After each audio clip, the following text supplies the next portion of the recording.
Meu nome é Dani e estarei lendo o texto de Hildegard Schneider, autora e líder do Ministério World Wide Wings. O tema de hoje é o Rito da Páscoa, um rito de aliança. Todos nós conhecemos a maravilhosa história da libertação do povo de Israel da escravidão egípcia, que lemos todos os anos no dia de Pêssar. Hoje vamos analisar um mistério profundamente escondido na história de Pêssar. Disse Yahvé a Moisés e a Arão na terra do Egito: que este mês seja para vós o princípio dos meses, será o primeiro mês do ano. Falai a toda a congregação de Israel, dizendo: no dia 10 deste mês, que cada homem tome para si um cordeiro para cada família, um cordeiro para cada casa. Entretanto, se a família for pequena para consumir um cordeiro, então se juntará com o vizinho mais próximo de sua casa, conforme o número de pessoas. O cordeiro será escolhido na proporção de que cada um puder comer. O cordeiro será macho sem defeito e de 1 ano. Vós o escolhereis entre os cordeiros ou entre os cabritos e o guardareis até o dia 14 deste mês. E toda a assembleia da congregação de Israel o degolará à tarde.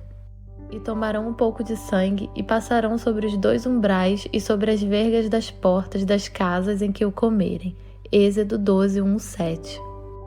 Cada homem deveria abater um cordeiro para sua família. E sabemos que o cordeiro sem defeito é uma imagem para Yeshua. Este significado messiânico também é destacado pelo fato de que o texto em hebraico diz que os israelitas passaram o sangue nos umbrais, mas Yahvé considerou o sangue nos umbrais como sangue Aleftaf, ou seja, o sangue de seu filho. O sangue, porém, será para vós um sinal nas casas em que estiverdes. Quando eu vir o sangue Aleftaf, passarei adiante. A praga de destruição não vos atingirá quando eu ferir o Egito. Êxodo 12, 13. Yeshua disse de si mesmo que ele é o Aleph e o Taf, que em nossas traduções da Bíblia é chamado de o Alfa e o Ômega. Apocalipse 22, 13. Yahvé poderia muito bem ter ordenado a Moisés que sacrificasse um cordeiro em nome de todo o povo e passasse o sangue daquele cordeiro em sua porta em nome de todo o povo. E Yahvé poderia ter considerado o sangue daquele cordeiro como sangue Aleftaf, mas nós sabemos que Yahvé não escolheu esse caminho. O fato é que cada homem da família deveria sacrificar um cordeiro. Mesmo com o cordeiro sacrificado tendo a expiação completa antes da fundação do mundo, Apocalipse 13, 8, todos tinham um sacrifício a fazer. Mas Yahvé exigia o sacrifício adicional de cada homem da família. Yahvé queria que todos fizessem um sacrifício. E por quê? Existem 2 razões. Primeira razão: ao lidar com seu povo escolhido, Elohim não inventou um novo rito ou cerimônia em cada etapa da sua revelação a eles, mas tomou um rito com o qual os orientais já estavam familiarizados e deu a eles um significado novo e ainda mais profundo. Muito antes do dia de Pêssar, um convidado era recebido na família, ou uma noiva ou noivo selavam o matrimônio derramando e passando o sangue da aliança no limiar da porta.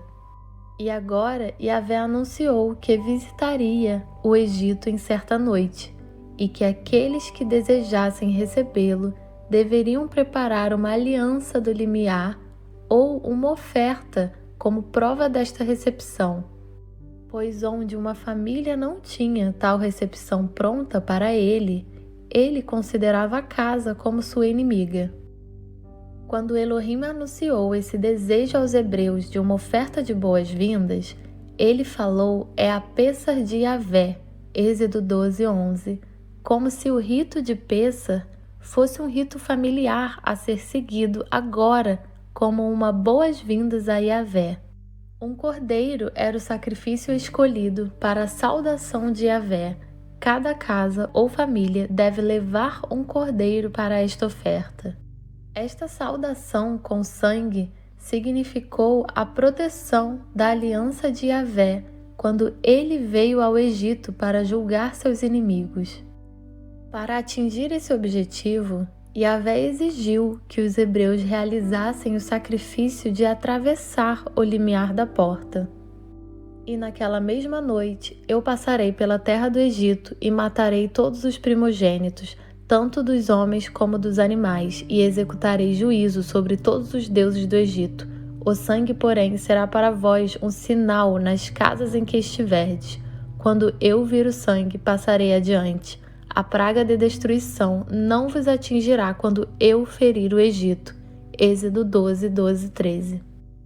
Obviamente, a imagem usada aqui é a de um governante acompanhado de um executor, uma figura familiar no Antigo Oriente.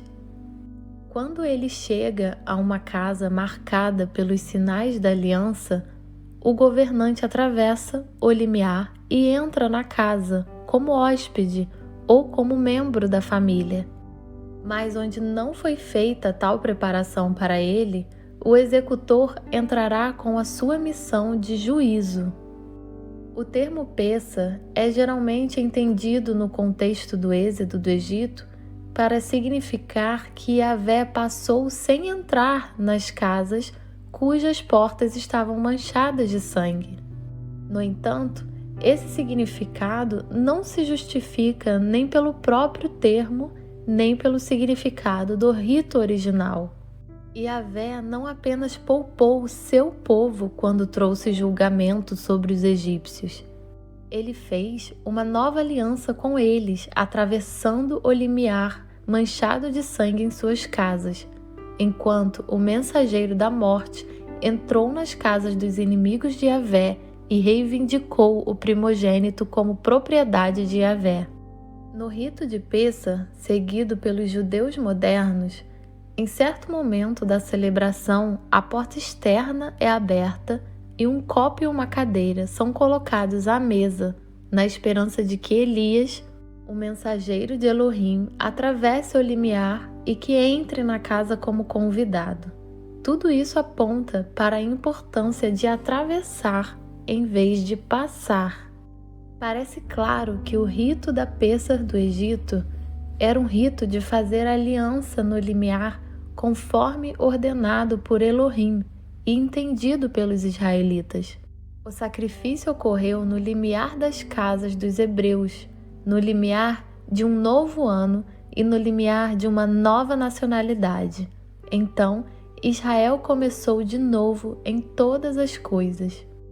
E então, no Monte Sinai, o povo recebeu as condições da aliança em forma de 10 mandamentos, sendo os 10 mandamentos apenas termos genéricos para as 613 instruções. E continua sendo verdade que hoje, quando manchamos o sangue de Yeshua na porta de nossos corações, entramos na aliança com Yahvé e os termos da aliança estabelecidos na Torá entram em vigor, para nossa bênção, se os guardarmos, e maldição, se os transgredirmos, como estabelecido em Deuteronômio 28. Não é a melhor hora, agora na época de Pêssar, para perceber que somos chamados por Yahvé para entrarmos em uma aliança através do sacrifício de seu filho Yeshua. E uma aliança inclui os termos da aliança escritos na Torá. E onde quer que deixemos de cumprir as instruções da Torá, estamos vivendo em pecados que talvez nunca tenhamos confessado. E o pecado, por definição, é: toda pessoa que vive costumeiramente pecando também vive em rebeldia contra a lei, pois o pecado é a transgressão da lei. 1 João 3,4. Por exemplo, se eu não guardar o Shabat, estou quebrando e transgredindo o mandamento de Yahvé e logo estou pecando. Segunda razão: o sacrifício de Pêssar reuniu uma enorme quantidade de sacrifícios de cordeiros.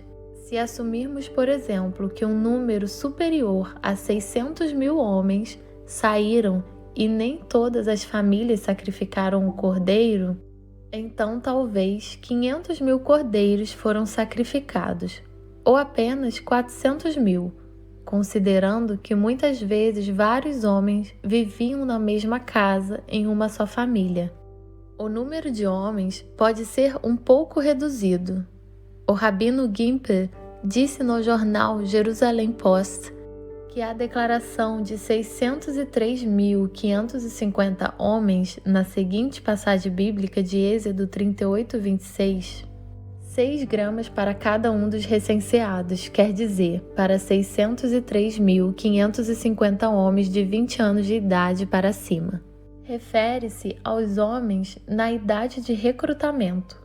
A propósito, a área da Ucrânia é exatamente este número, 603.550 mil quilômetros quadrados. Mas voltando ao nosso tópico. Essa enorme quantidade de sacrifícios liberou um poder tão grande no reino espiritual que em todas as famílias dos egípcios os primogênitos morreram. As garras de ferro do faraó, que não deixou os israelitas irem, quebrou e os israelitas foram libertos. Peço que você pense sobre essa linha de pensamento e não a deixe de lado. Quando fizemos Techuvá, fomos ensinados a andar em seus ciclos de Shabat a Shabat, a celebrar suas festas de acordo com Levítico 23, a guardar suas leis alimentares, mas não fomos ensinados sobre o valor do lugar do sacrifício. As ofertas, não apenas no tempo do tabernáculo ou dos 2 templos, faziam parte da vida. E eles foram trazidos para fazer a diferença. Muito antes de haver regulamentos de sacrifício em Levítico, cada um tinha clareza sobre o poder dos sacrifícios. Vamos nos aprofundarmos mais nessa linha de pensamento no próximo episódio. Chag Sameach Pesach.